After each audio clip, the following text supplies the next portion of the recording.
Vamos orar.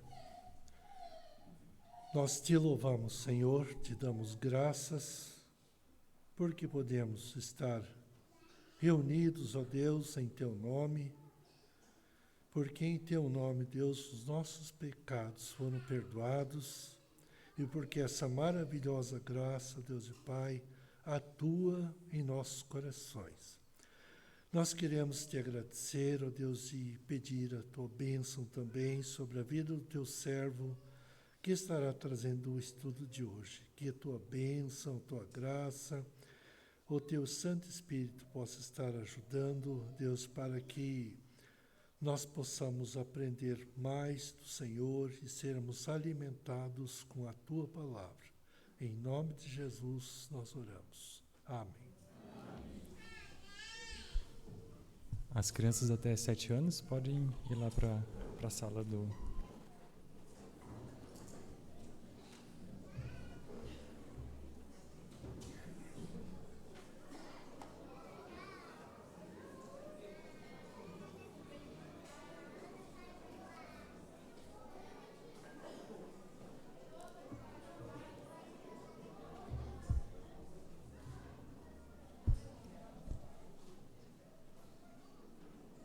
Boa noite a todos os irmãos. Enquanto as crianças vão indo para o culto infantil lá, queria trazer uma palavra de gratidão a Deus em primeiro lugar, mas também aos irmãos que estiveram orando pela minha saúde. Anteontem eu fui no oncologista e aí saiu o resultado da biópsia e foi um bom resultado. Então a cirurgia que eu fiz, não essa terça-feira, mas a anterior, removeu completamente Para quem não sabe, eu estava com câncer de pele, foi o segundo, né? Teve um agora aqui no ombro e antes, ano passado, foi um aqui. Aí, então, ou seja, graças a Deus, estou livre e agora, daqui 3 meses, mais um exame para monitorar, ver se tem mais algum ponto suspeito. Mas agradecendo a todos os irmãos que sempre que me encontravam no corredor falavam: estamos orando por você, estamos orando pela sua cirurgia. Então foi muito bom receber esse carinho da parte dos irmãos, tá bom? Convido que abram as suas Bíblias em Efésios capítulo 1, que é o nosso texto hoje. Aí quando alguém fala que vai abrir em Efésios capítulo 1, daí a pessoa já fala: mas esse texto eu já conheço, né? Esse é básico, esse eu já ouvi. Mas parafraseando o poeta, sei que às vezes falo palavras repetidas, mas quais são as palavras que nunca são ditas, né? Então, aqueles que já conhecem esse assunto podem revisar, né? Nós podemos sempre nos lembrar das maravilhas da palavra de Deus.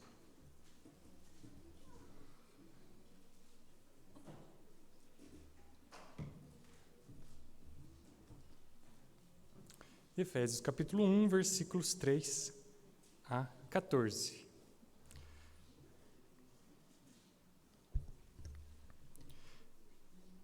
Efésios capítulo 1, dos versos 3 a 14.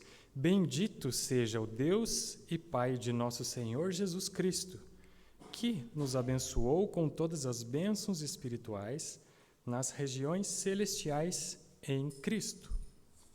Antes da fundação do mundo, Deus nos escolheu nele para sermos santos e irrepreensíveis diante dele. Em amor, nos predestinou para ele, para sermos adotados como seus filhos, por meio de Jesus Cristo, segundo o propósito da sua vontade, para louvor da glória de sua graça, que ele nos concedeu gratuitamente no amado. Nele temos a redenção pelo seu sangue, a remissão dos pecados, segundo a riqueza da sua graça, que Deus derramou abundantemente sobre nós em toda sabedoria e entendimento. Ele nos revelou o mistério da sua vontade, segundo o seu propósito que ele apresentou em Cristo, de fazer convergir nele, na dispensação da plenitude dos tempos, todas as coisas, tanto as do céu como as da terra.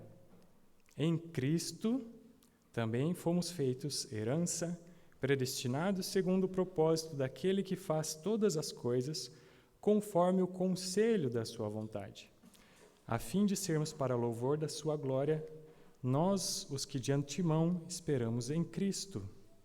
Nele também vocês, depois que ouviram a palavra da verdade, o evangelho da salvação, tendo nele também crido, receberam o selo do Espírito Santo da promessa.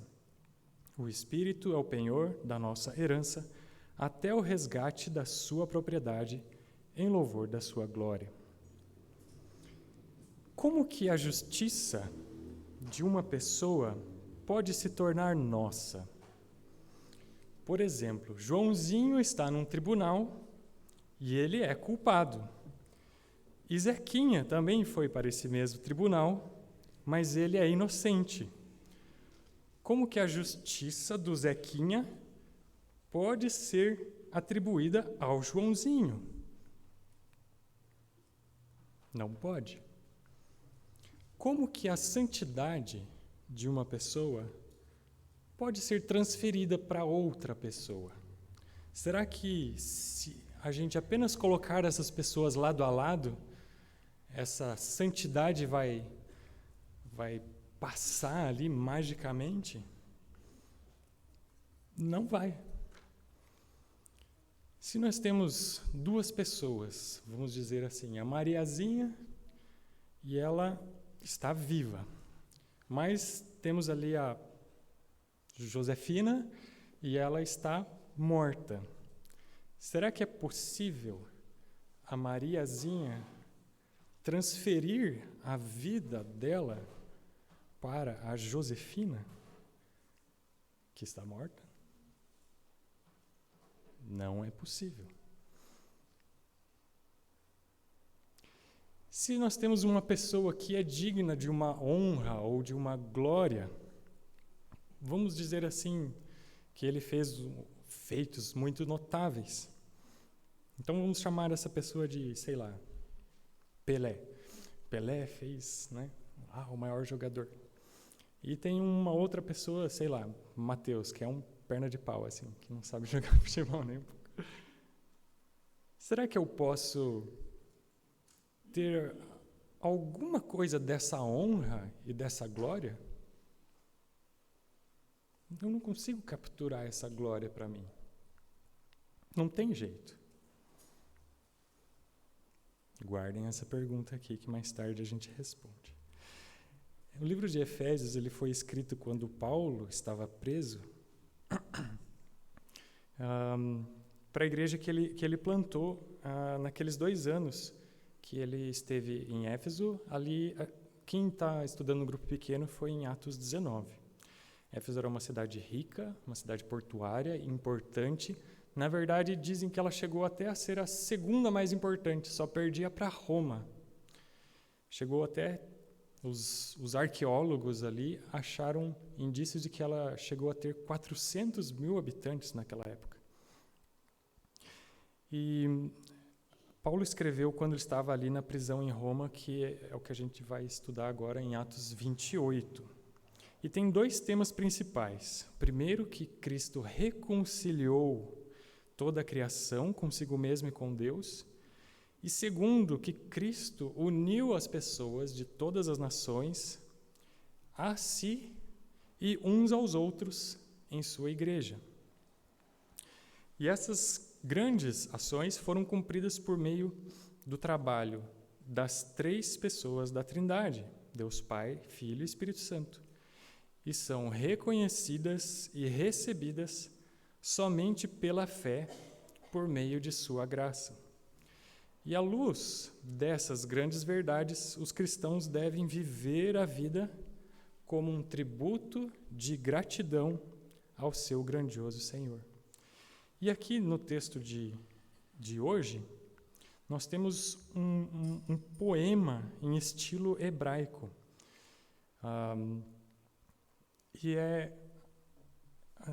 No original, é até como se fosse uma frase contínua, todos esses versículos. Não tem ponto, não tem pausa para respirar.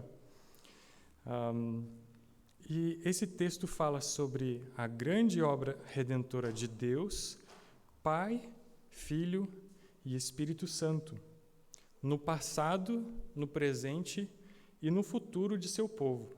E agora os leitores aos quais ele dirige essa carta estão sendo unidos nessa obra redentora. Paulo, então, introduz a sua carta mostrando como o Deus triuno iniciou, como ele opera e como ele vai completar a redenção do mundo para o louvor da sua glória. E uma expressão que se repete 10 vezes nesses versículos, ela martela repetidamente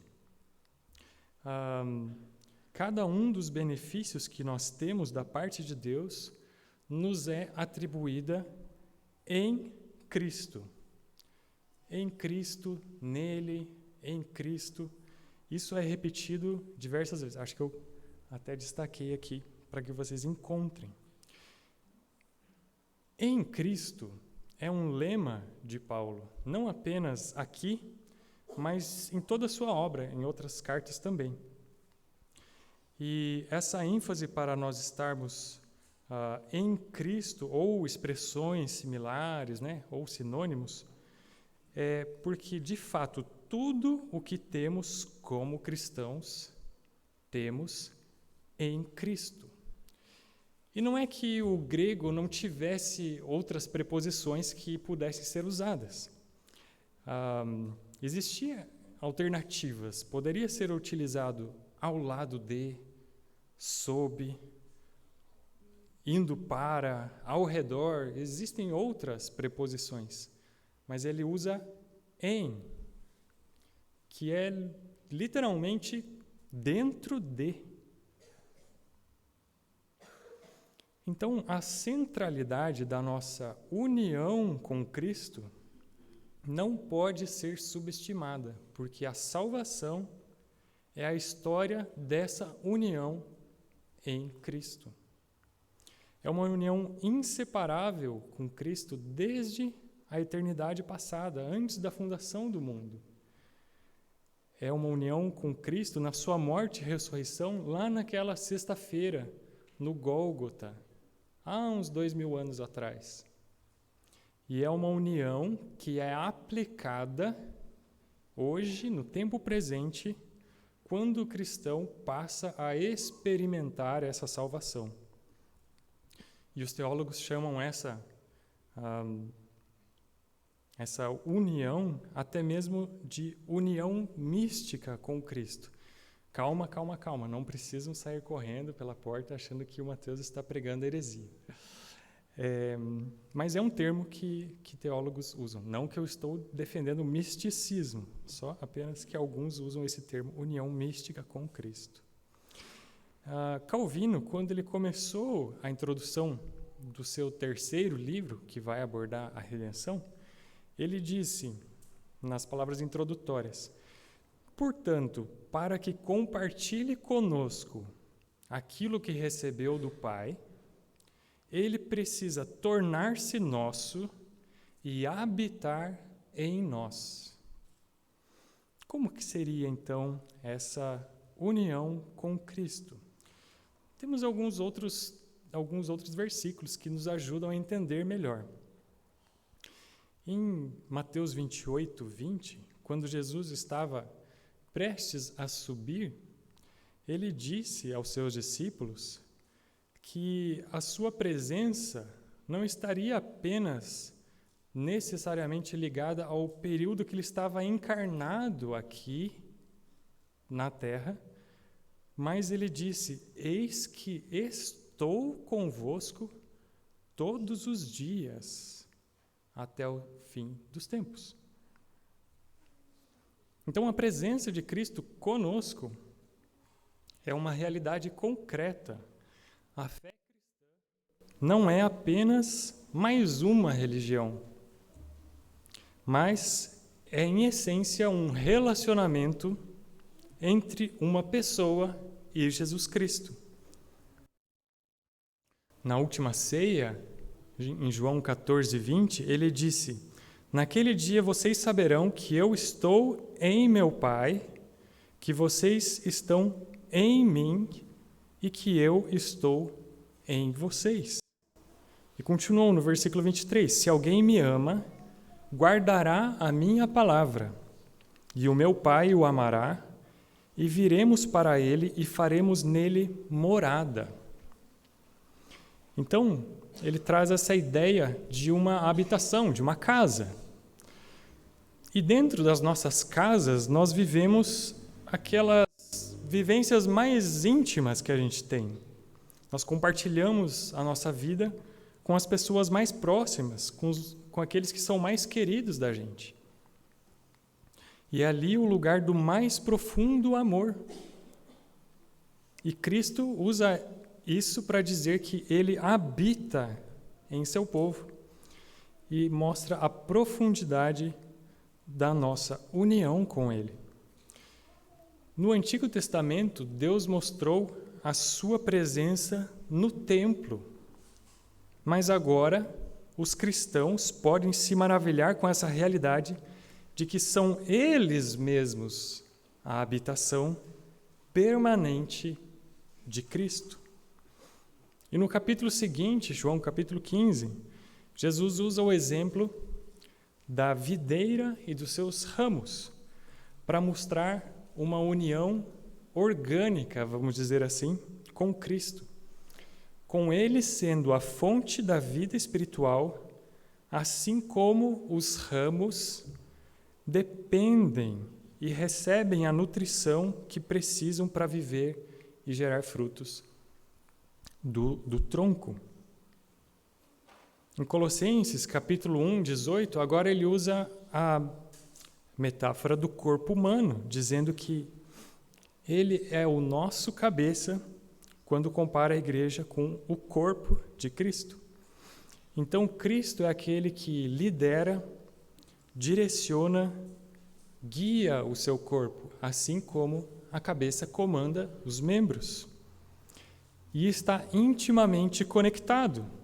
Você não consegue conceber a ideia de uma cabeça flutuando por aí, separada do corpo, assim como não consegue imaginar o contrário, um corpo conseguindo viver decapitado. Portanto, a figura da união de Cristo com o seu corpo. Em Gálatas, capítulo 3, versículo 27, nós temos mais uma metáfora aqui, que fala que quando nós fomos batizados em Cristo, de Cristo nos revestimos. Então, ele usa a imagem das roupas. Então, no contexto, sugere que o crente assume uma nova vida e um novo propósito por meio da união espiritual com Cristo. E um pouco antes, Gálatas capítulo 2, versículo 19 e 20, Paulo chega até o ponto de dizer: eu morri para a lei, a fim de viver para Deus. Estou crucificado com Cristo, logo já não sou eu quem vive, mas Cristo vive em mim. Esse conceito também é repetido em Romanos 6, onde diz: fomos sepultados com ele na morte pelo batismo, para que, como Cristo foi ressuscitado dentre os mortos, pela glória do Pai. Ou seja, é apenas por Cristo que que temos uma nova vida. Romanos capítulo 5, o capítulo anterior, fala da união que nós tínhamos em Adão. E estando em Adão, nós tínhamos a morte e a condenação. Mas, depois da conversão, nós não estamos mais em Adão, mas nós estamos em Cristo. E em Cristo nós temos graça e vida eterna. Nós não somos mais o velho homem, nós somos aquele que está em Cristo. E como dizia a pergunta dessa semana do do catecismo que trabalhamos com as crianças, somente aquelas pessoas que foram eleitas por Deus e estão unidas a Cristo pela fé, que serão salvas. Ou seja, somente os que estão em Cristo serão salvos, receberão a vida eterna e vão desfrutar eternamente da presença de Deus. Então, essas metáforas, esses paralelos que eu citei, eles nos ajudam a entender melhor o que seria essa união com Cristo. Uma moradia, né? Uma casa, uma videira e os ramos, o corpo e a cabeça, uma roupa, uma vestimenta, o batismo e a morte e a ressurreição, uma nova criação em Cristo e não mais em Adão. Todas essas passagens nos ajudam a entender um pouco esse mistério que é estar em Cristo. Mas precisamos deixar uma ressalva, né? Uma coisa bem clara. A nossa união com Cristo, ela é histórica, no sentido de que ela aconteceu num período da história, na cruz, nós fomos unidos com Ele. Em um dia nós fomos convertidos e nós nos unimos a Ele, aplicando a salvação que Ele obteve. Então ela é histórica, ela é ética, ou seja, ela afeta as nossas ações, aquilo como nós procedemos. Ela é pessoal, como eu já falei, né? Somos pessoas unidas a uma pessoa, Jesus Cristo. Mas não é essencial, não é uma união de essência. Não existe qualquer mistura da substância humana de Cristo e nós. Isso seria grotesco, na verdade, seria falar uma heresia. Em outras palavras, nós não somos panteístas, tá? A criatura não é idêntica ao Criador e nunca será. Nós podemos até ver em 2 Pedro, capítulo 1, versículo 4, que fala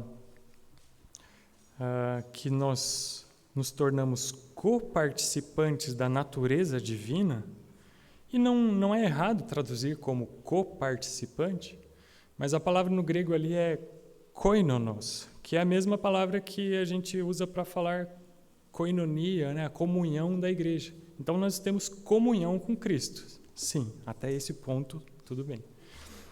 Mas ninguém aqui, por favor, saia achando que vai se tornar a quarta pessoa da Trindade, tá bom?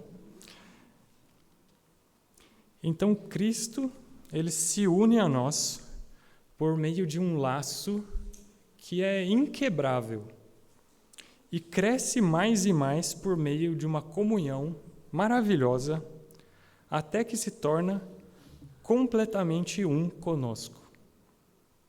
Por causa da fonte da perfeição de Cristo em nós, os crentes podem extrair pela fé tudo o que necessitarem para a sua santificação.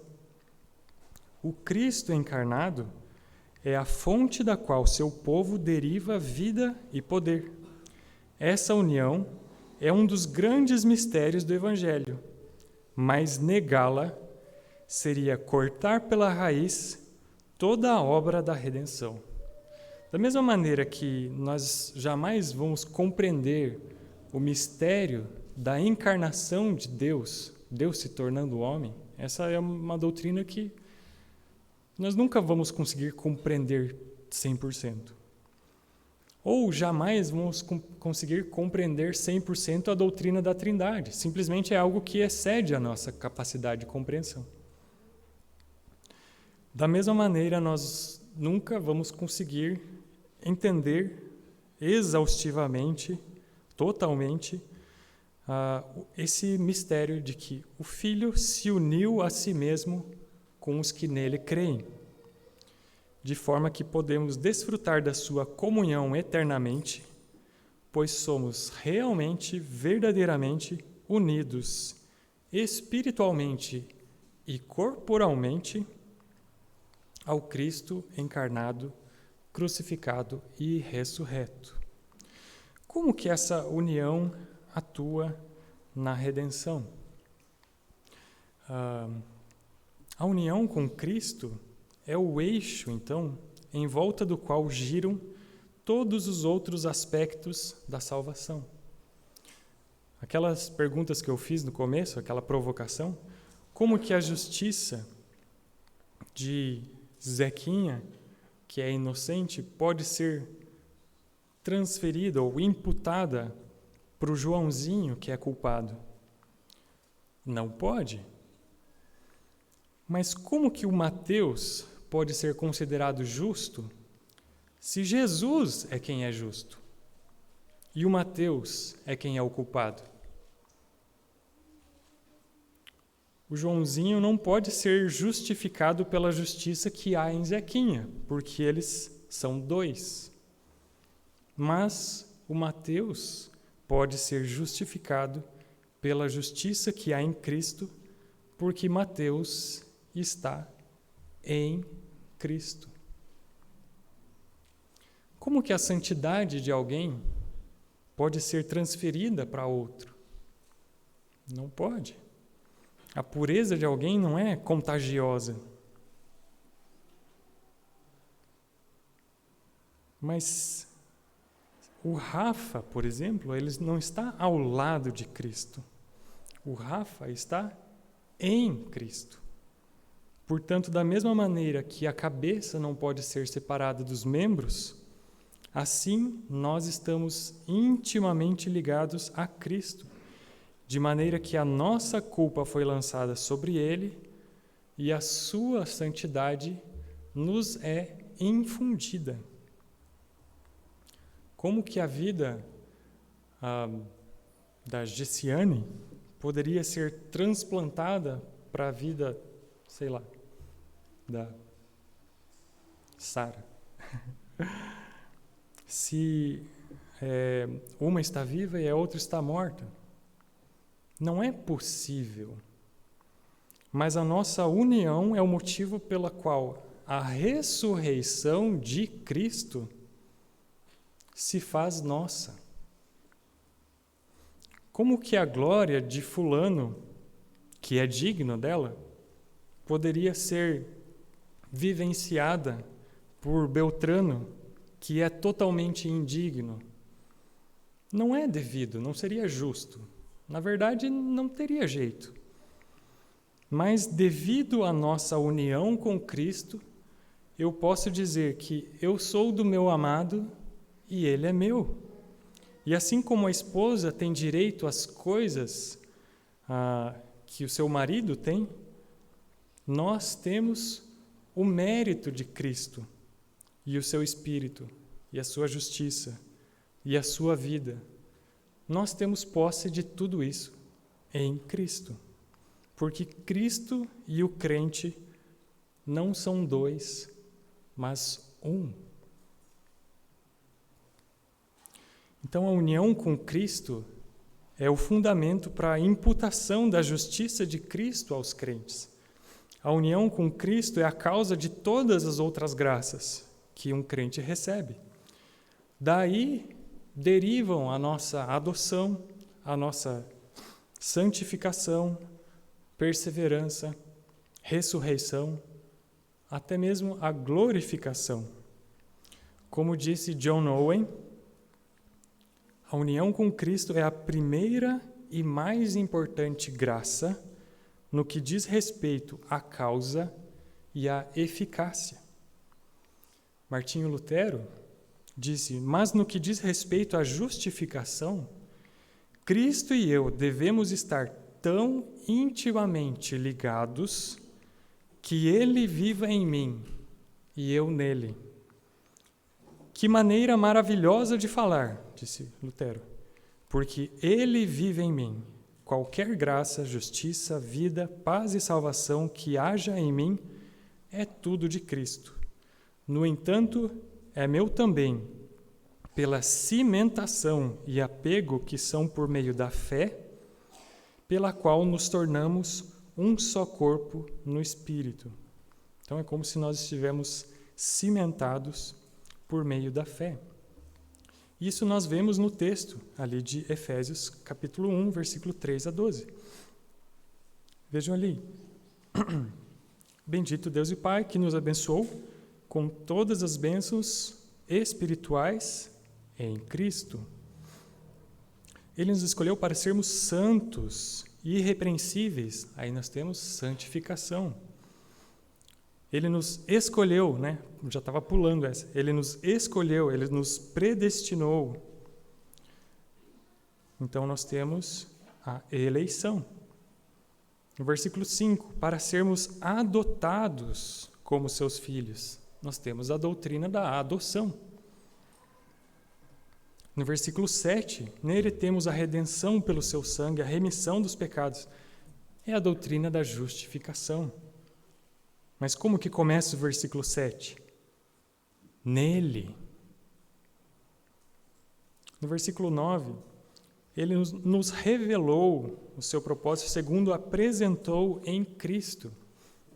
Nós temos aqui o chamado eficaz.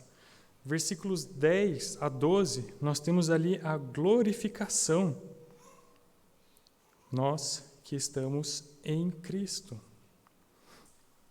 A comunhão com Cristo, ela se realiza tão somente por meio da fé produzida pelo Espírito. E é isso que ele começa a falar ali no versículo 13. É uma comunhão real, não porque os crentes participam da essência da natureza de Cristo, mas sim porque o Espírito de Cristo une os crentes tão intimamente a Cristo que eles se tornam carne de sua carne e osso dos seus ossos. Do ponto de vista de Deus, é o Espírito Santo o vínculo entre Cristo e os crentes. E do nosso ponto de vista, a fé é o vínculo. Então, essa dupla vinculação, o Espírito Santo da parte de Deus para nós e da nossa parte, a fé é o vínculo. Mas esses pontos de vista, eles não se chocam, porque é o próprio Espírito Santo que produz a fé no pecador. Então, voltando ali, Efésios 1:13. Tendo nele também crido, receberam o selo do Espírito Santo da promessa. Ele é o penhor da nossa herança. Então, é até o resgate da sua propriedade. Ou seja, nós temos aqui a doutrina da perseverança dos santos. Portanto, toda aquela corrente dourada da salvação, nós temos tudo isso em Cristo. Citando aqui mais uma vez o Jean, conhece o Jean? Jean Calvin. A união da cabeça com os membros, a habitação de Cristo em nós, em resumo, abre aspas, união mística, viu só, não fui eu que inventei, fecha aspas, são tratadas por nós com o mais elevado grau de importância, de modo que Cristo, tornando-se nosso, nos faz, juntamente com Ele, participante dos dons com os quais Ele foi dotado. Mas então, quais seriam esses benefícios que decorrem da nossa união com Cristo? Bom, nós já começamos a falar sobre eles, né? Mesmo aqui em Efésios capítulo 1. Efésios 1:4, nós podemos ser santos diante de Deus. Nós somos adotados em sua família, versículo 5. No 7, nós temos a redenção, a remissão dos nossos pecados. No versículo 9, ele nos revela a vontade e o propósito em Cristo. No versículo 11, nós fomos feitos herança em Deus. Então, ele nos considera como sua herança. Nós poderíamos continuar em Efésios 2:10. Diz que nós podemos cumprir as boas obras para as quais Deus nos predestinou. Em Efésios 3:12, diz que nós temos pleno acesso a Deus. É como se nós entrássemos no Santo dos Santos. Podemos ir para outras epístolas, como Romanos, capítulo 8, que diz que os que estão em Cristo não são condenados. Nós recebemos o Espírito Santo e nós temos vida por causa da justiça de Cristo. 2 Coríntios, capítulo 5, versículo 17, diz: aquele que está em Cristo se tornou nova criação. As coisas antigas já passaram, eis que se fizeram novas. Então, nada menos do que uma nova identidade é dada a quem está unido com Cristo. E hoje em dia o tema da nossa identidade é tão falado, né? As pessoas se identificam com o gênero, com a raça, e as pessoas ficam, parece que o dia inteiro falando disso. Qual é a sua identidade? A sua identidade principal é estar em Cristo. 1 Tessalonicenses 4 diz que nem mesmo a morte pode separar essa união com Cristo. Em Adão todos morremos, mas em Cristo nós receberemos nova vida.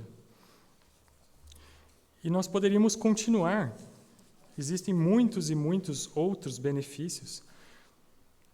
Nós temos o amor de Deus incondicional. Nós jamais seremos esquecidos. Por meio de Cristo, nós temos comunicação com o Espírito Santo, nós temos as orações, nós somos o templo do Espírito Santo. Enfim, vários e vários benefícios que decorrem da nossa salvação em Cristo. Pode passar? Pode passar. Então, a grande verdade é que a nossa união com Cristo é a fonte de todas as bênçãos espirituais, que é nada mais do que transcrição do versículo 3. Todas as bênçãos espirituais nós temos em Cristo. Então, algumas aplicações para nós encerrarmos. Primeiro, se apegue à firme segurança da salvação, pois você foi eleito em Cristo antes da fundação do mundo. Então, não há o que temer, porque você nunca vai poder perder essa salvação, uma vez que está escrito que Jesus não perderá nenhum daqueles que o Pai lhe confiou. Procure conhecer mais desse mistério da vontade de Deus que Ele revelou em Cristo. O principal meio que nós podemos conhecer mais é simplesmente abrir a palavra. Então, se anime em adotar ou manter esse hábito de meditar nela diariamente, para que a voz do próprio Deus fale através da Bíblia e seja o alimento da sua alma. Terceiro, se você ainda não se arrependeu e creu em Cristo, depositando nele toda a esperança da sua salvação, se rendendo aos pés de Cristo com humildade e reconhecendo que pecou contra Deus, que não merecia o perdão, mas compreende que Jesus veio para pagar a dívida e para obter o perdão, e que você deseja, como nós falamos, ser uma nova criatura regenerada em Cristo. Se você nunca fez isso, por que não hoje? Por que não agora? O que te impede de, nesse momento, se voltar em oração com arrependimento e fé para que seja salvo e experimente em sua vida todas essas bênçãos em Cristo? Calvino, uma certa vez, disse também: em primeiro lugar, precisamos entender que, enquanto Cristo permanecer fora de nós e estivermos separados dele, tudo o que ele sofreu e fez para a salvação da raça humana continuaria sem ter qualquer utilidade e valor para nós. Quarta aplicação: apodere-se dessa redenção que nós temos pelo sangue de Jesus. Ele remiu os nossos pecados segundo a riqueza da sua graça. Então, já que você foi justificado em Cristo, lance fora a angústia, a ansiedade, qualquer tentativa de obter o favor de Deus pelo seu próprio esforço. Qualquer tentativa de agradar, de fazer com que Deus seja favorável para você. Porque é o sacrifício de Cristo no Calvário que nos faz propícios ao Pai. Porque a justa ira caiu sobre Cristo. Outra aplicação é que, uma vez adotados como filhos de Deus, por meio de Jesus Cristo, o primogênito, então viva de maneira digna de ser chamado filho de Deus. Ou seja, de maneira coerente com a adoção nessa família. Se você entrou para essa família, siga as regras dessa família. Como diz Efésios 4, faça todo o possível para manter a unidade no espírito no vínculo da paz, sendo sempre humilde, amável, tolerante, suportando uns aos outros em amor, porque só há um corpo e um cabeça. Então, nos submetamos em tudo ao nosso Senhor, buscando a edificação de todos os membros. Busque intencionalmente crescer em santidade, para ser irrepreensível, como diz ali o versículo 4, diante dele. Se você foi batizado em Cristo Jesus, você morreu para o pecado e ressuscitou para uma nova vida com ele. Então, por que você viveria para o pecado? Por que você viveria tendo prazer, se deleitando na corrupção, na desobediência, na escravidão, naquilo que só traz morte e desgraça? Se você está em Cristo e Ele é santo, seja santo como Ele é santo. Tentar separar a santificação da justificação é a mesma coisa que tentar despedaçar ou esquartejar a Cristo. Porque o mesmo Cristo que nos justifica é o mesmo Cristo que está nos santificando por meio do seu Santo Espírito. Até que sejamos conforme a imagem de Jesus. Então, mortifique os desejos maus, mortifique a carne, rejeite tudo que esse mundo decadente nos oferece. E no poder de Jesus, proclame ao inferno a vitória que nós temos em seu sangue, fazendo com que o pecado não tenha mais poder sobre a nossa vida, mas podemos nele agora dizer não para o pecado.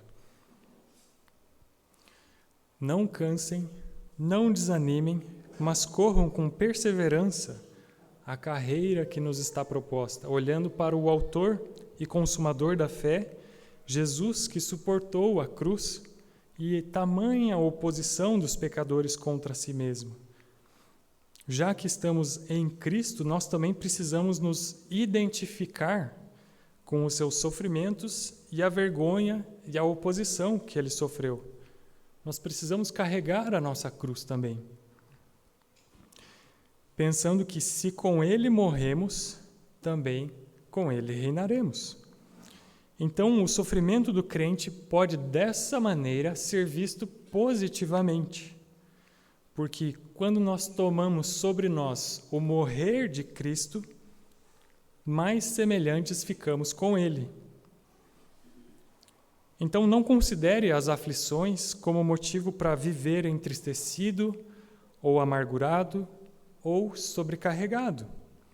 Mas se lembre que Deus, em sua providência, usa cada uma das suas aflições para fortalecer a fé dos fiéis, para que Cristo seja mais evidente. Da mesma forma como a morte de Cristo foi o prefácio para a gloriosa ressurreição, nós também, no final de tudo, teremos um dia o fim das nossas misérias e ressurgiremos com Ele para uma nova vida. Porque Cristo nos uniu a si mesmo, então morreremos com Ele e em perfeita união estaremos com Ele eternamente. Conforme o versículo 12, se você espera em Cristo, viva para o louvor da sua glória, em tudo o que fizer, pensar, falar e desejar, já que é da vontade de Deus fazer convergir nele todas as coisas, que a nossa vida também manifeste esse mistério de que Cristo redimiu um povo e que agora nós que nele cremos não vivemos mais para nós mesmos, mas se vivemos, para o Senhor vivemos, pois somos a sua propriedade para o louvor da sua glória. Por último, como diz o versículo 3, bendiga a Deus por todas as bênçãos espirituais que recebeu em Cristo. Exalte, louve, proclame as maravilhas incomparáveis que você tem sido abençoado, como nós vimos nesse trecho. Então, para isso, eu vou chamar o Edilson para nós cantarmos a última música.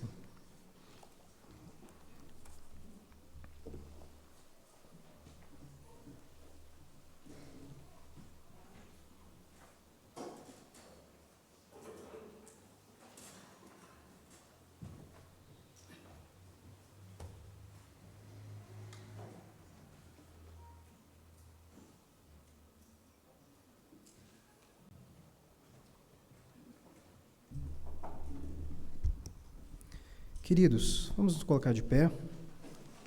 Vamos cantar Não Sou Eu, mas Cristo em mim. 2 estrofes.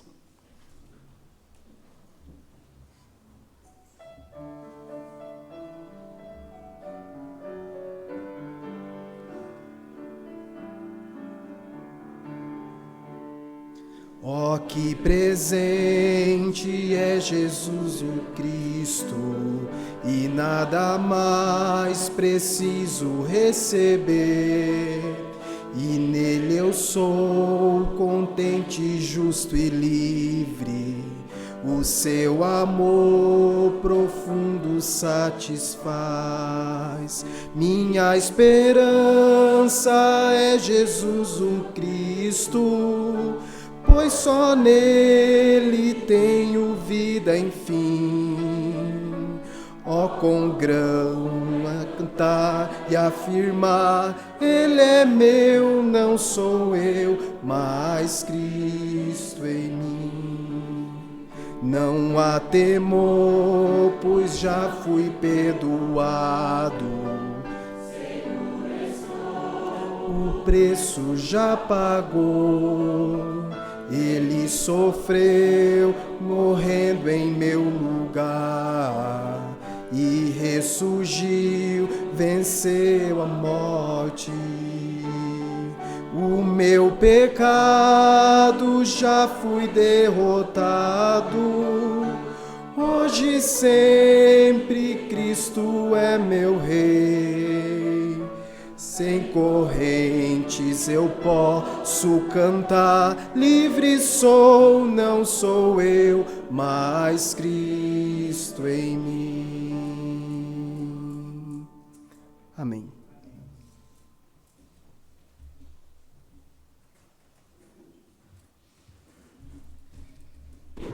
Pode sentar, queridos.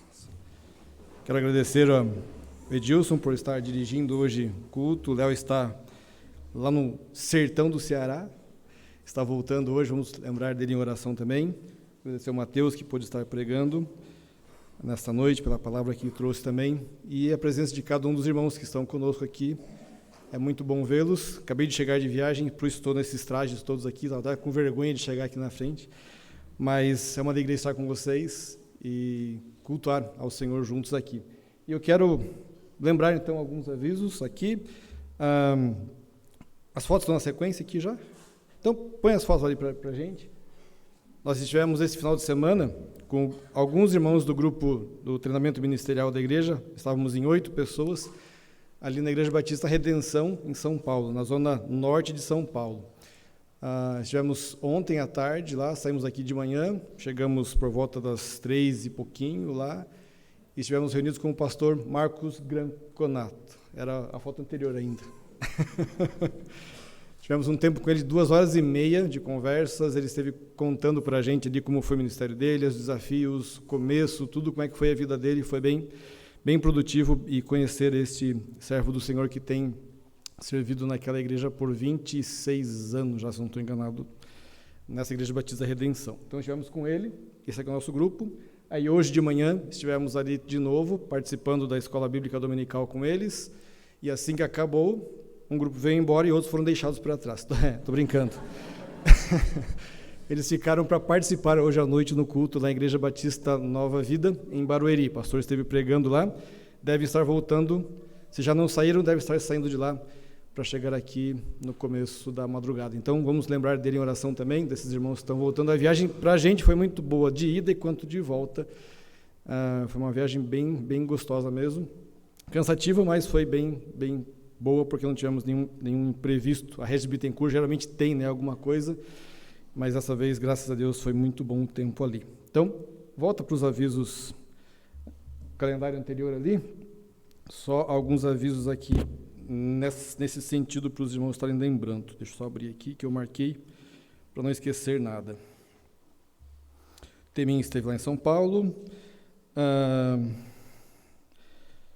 Sábado que vem, dia 15, nós teremos a reunião de homens e mulheres, e vai ser um tempo bem importante, bem especial para a nossa igreja. Então, todos os irmãos e irmãs estão convidados a estarem presentes aqui nesse tempo, semana que vem, tá? A partir das 18h15, mais ou menos, nós teremos um meet com o pastor Antônio Neto, para nós conversarmos com ele e fazermos o convite para ele vir, então, fazer parte da equipe ministerial aqui da nossa igreja.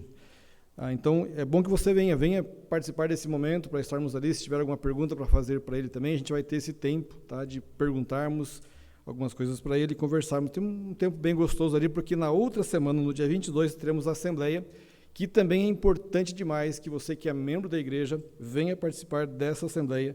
Tem muitos assuntos importantes que a gente vai tratar nessa Assembleia, e se você faz parte dessa igreja e quer saber o que está acontecendo, o que está sendo planejado, venha participar, para que você possa se envolver também em tudo que está sendo pensado e preparado com relação ao reino de Deus, tá bom? Então venha, participe, tanto sábado que vem, como no outro sábado. Se programe já para isso, guarde essa data, não marque nada diferente, para que vocês possam estar aqui.